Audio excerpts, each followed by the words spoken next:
नमस्कार मंडळी, आज मी बनवणार आहे चिकन. त्याच्यासाठी लागणार आहे साहित्य.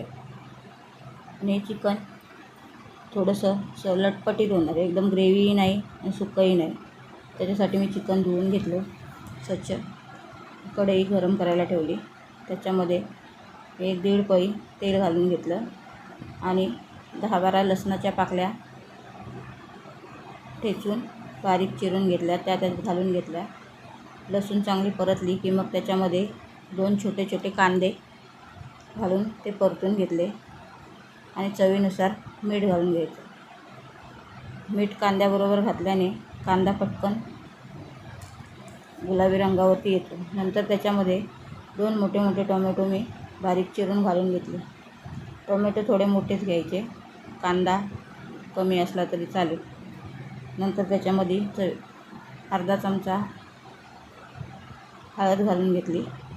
हळद चांगली परतली की मग त्याच्यावरती 1 मिनिटभर झाकण ठेवायचं. टोमॅटो चांगलं शिजून येतं, कांदा वगैरे.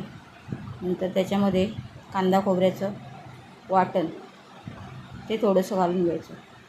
वाटण जास्त नाही घालायचं, खूप वाटणाने चिकनची चव वेगळी लागते.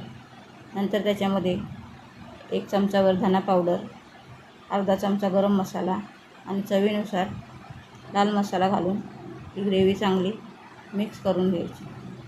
हा मसाला स्लो गॅसवरतीच करायचा, कारण नाहीतर मग जळतो. मसाले जळल्यानंतर चिकनची टेस्ट एकदम वेगळीच लागते.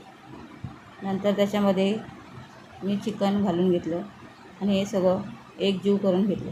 हे सगळं एकजीव करून झाल्यानंतर त्याच्यावरती 1-2 मिनटं झाकण ठेवून घ्यायचं.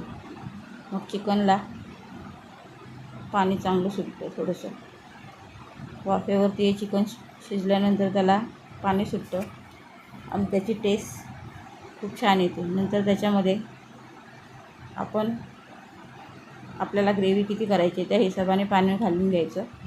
वरून कोथिंबीर घालायची आणि 10 मिनटं झाकण ठेवून त्याच्यामध्ये पाणी घालून घ्यायचं.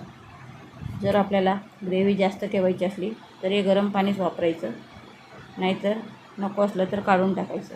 तर मला ते पाणी नको आहे, त्याच्यामुळं मी ते पाणी काढून टाकलं. आणि चिकनला पाणी चांगलं सुटतं, त्याच्यामुळं वरून घालायची काही गरज पडत नाही.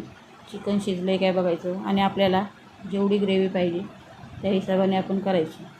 मी थोडं सुकं थोडंसं ओलं असं केलं आहे आणि खायला खूप छान लागतं. रेसिपी आवडल्यास लाईक, शेअर, सबस्क्राईब करा. धन्यवाद.